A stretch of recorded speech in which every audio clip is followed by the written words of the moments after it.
आप सभी को मैंने इससे पहले वाले वीडियोस में इस चैप्टर के प्रश्न उत्तर और इस चैप्टर को अच्छी तरह से समझा दिया था, लेकिन अब जो मेन मुद्दा है वो है इस चैप्टर के एमसीक्यू का। तो आज के वीडियोस में हम इसके एमसीक्यू के बारे में जानेंगे।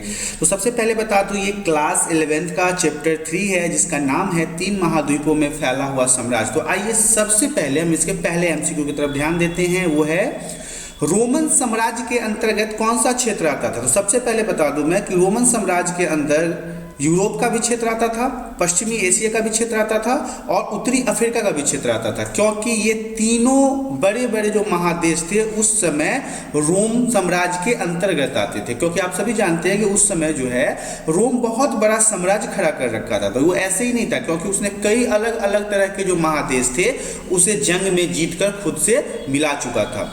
आइए नेक्स्ट क्वेश्चन की तरफ देखते हैं कि पैपाइरस क्या था। पैपाइरस पत्थर था? नहीं, पत्थर नहीं था। पौधा था? हाँ, पौधा था। ये एक प्रकार का पेड़ था जिससे लेखन क्रिया के लिए सामग्रियां तैयार की जाती थी। लिखने वाले चीजों का निर्माण पैपराइसिस पौधे से ही किया जाता था।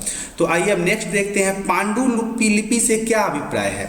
तो पांडुलिपि जो था वो हाथ से लिखी हुई पुस्तक थी। हाँ, यही सही उत्तर है, क्योंकि पांडुलिपि एक प्रकार का लिखावट मतलब लिखने का तरीका था जिससे इससे पुस्तकें लिखी जाती थी। नेक्स्ट क्वेश्चन कहता है, रोम और डैश के लोग आपस में प्रतिद्वंदी थे, यह आपस में लड़ते रहते थे। तो पहला है मिस्र, गलत है। इराक, गलत है। ईरान, हाँ, क्योंकि ईरान के लोगों के साथ ही इनके प्रतिद्वंदता होती थी, आपस में एक दूसरे से लड़ाइयाँ करते रहते थे। निम्नलिखित में से किसे रोमन साम्राज्य का हृदय कहा जाता है। तो निम्नलिखित में से रोमन साम्राज्य का जो हृदय कहलाता है वो लाल सागर नहीं है, ये गलत आंसर है। कैप्शियन सागर नहीं है। भूमध्य सागर सही उत्तर है, क्योंकि उस समय इसका हृदय भूमध्य सागर को ही कहा जाता था। प्रथम सम्राट ऑगस्टस ने 27 ईस्वी पूर्व में जो राज्य स्थापित किया उसे क्या कहा जाता था। तो उसे प्रिंसिपेट कहते थे, ये सही उत्तर है। उसे प्रिंसिपेट कहा जाता था। जो ऑगस्टस ने 27 ईसा पूर्व में राज्य बनाया था उसे हम प्रिंसिपेट के नाम से जानते हैं। सेनेट रोम में एक संस्था थी जिसमें डैश वर्ग को शामिल किया गया था। कुलीन वर्ग को किया गया था, बिल्कुल गलत। अभिजात वर्ग को किया गया था, बिल्कुल गलत। जमींदार वर्ग को किया गया था, बिल्कुल गलत, क्योंकि इसमें इन सभी को किया गया था, क्योंकि उसमें कुलीन भी थे, अभिजात भी थे, जमींदार भी थे। तभी तो मैंने आपको चैप्टर में पढ़ाया भी था कि वो 3 वर्ग कौन थे। तो वो 3 वर्ग कुलीन, अभिजात और जमींदार थे। अब ये क्या थी, फ्रांस की क्रांति मैंने आपको यहाँ पे बताया था। पहले तो यहाँ जान लीजिए कि उपरोक्त सभी होगा यहाँ पे, क्योंकि कुलीन भी था, अभिजात भी था और जमींदार भी था। अब जहाँ तक बात मैंने आपको बताया था कि फ्रांस की क्रांति के दौरान फ्रांस के सम्राट ने लुई 16वें ने फ्रांस के जनता को 3 अलग अलग भागों में बांट दिया था। तो वहां पे आपने समझा होगा, तो शायद ये चीजें आपको आसानी से समझ में आ जाएगी। चलिए हम नेक्स्ट क्वेश्चन की तरफ चलते हैं। दिनारियस क्या था? सोने का सिक्का, चांदी का सिक्का, तांबे का सिक्का और इसमें से कोई नहीं। तो दिनारियस चांदी का सिक्का हुआ करता था, मुद्रा हुआ करता था, जो राजा के द्वारा चलाया गया था। निम्नलिखित में से किस सम्राट ने सेनेटर के सेना में सेवा करने पर पाबंदी लगा दी थी? ऑगस्टस ने, टैबरियस ने, ग्लिन्स ने और उपरोक्त सभी। ग्लिन्स जो था उसी ने कहा था कि सेनेटर के सेना में सेवा नहीं होगी, उन्हें मना कर दिया था, उन्हें इन चीज़ों को प्रतिबंध लगा दिया था, ऑब्जेक्शन लगा दिया था कि आप इस पर नहीं कर सकते हैं। आइए नेक्स्ट क्वेश्चन की तरफ देखते हैं। रोमन साम्राज्य के राजनीतिक इतिहास के 3 मुख्य खिलाड़ी कौन से थे? ये भी मैंने आपको चैप्टर पढ़ाते समय समझाया तो आपको बताया था भी कि हो सकता है कि आपके 1 नंबर वाले प्रश्न में आएंगे। तो क्या है, सम्राट थे, अभिजात वर्ग थे और सेना थे। ये तीनों थे। अकेले अगर आप अकेले बात करोगे तो अकेले ये नहीं, ये तीनों थे, ये भी थे, ये भी थे और ये भी थे, मतलब उपरोक्त सभी थे। ईरान में संसानी वंश कब उभर कर सामने आया? तो ईरान के जो संसानी वंश थे वो 225 ईस्वी में सामने आए थे उभर के। उनका वर्चस्व 225 ईस्वी से शुरू हो चुका था। रोमन साम्राज्य की आधुनिक विशेषता क्या थी?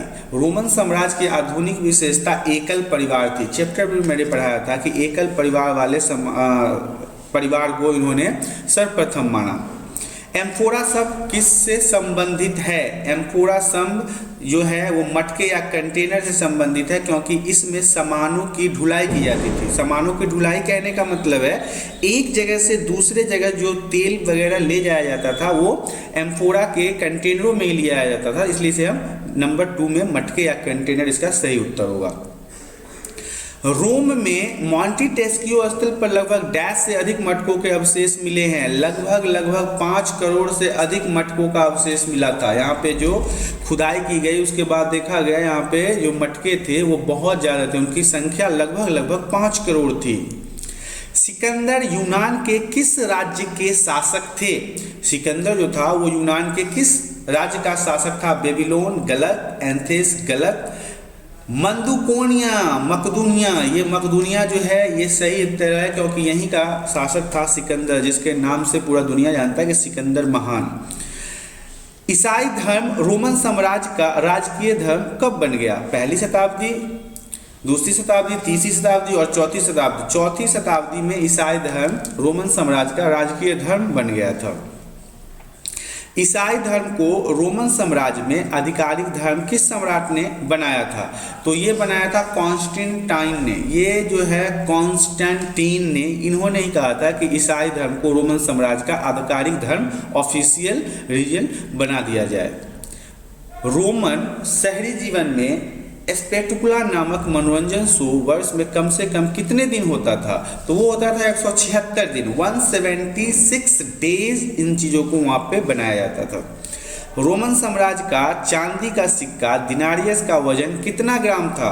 तो उसका वजन था 4.5 ग्राम। चैप्टर में मैंने बताया था और बोला था ये इंपॉर्टेंट क्वेश्चन है, आपके एमसीक्यू में आ सकता है। देखो एमसीक्यू में आ गया। तो वो जो था वो 4.5 ग्राम का सिक्का था जिसे राजा ने बनाया था। स्पेन डैश के व्यापार के लिए प्रसिद्ध था? स्पेन किस चीज के व्यापार के लिए प्रसिद्ध था? जैतून के तेल के लिए प्रसिद्ध था। और ये जैतून के तेल जो थे वो एम्फोरा नामक कंटेनर से एक जगह से दूसरे जगह तक ले जाए जाते थे। तो पहला जो है वो सही उत्तर है।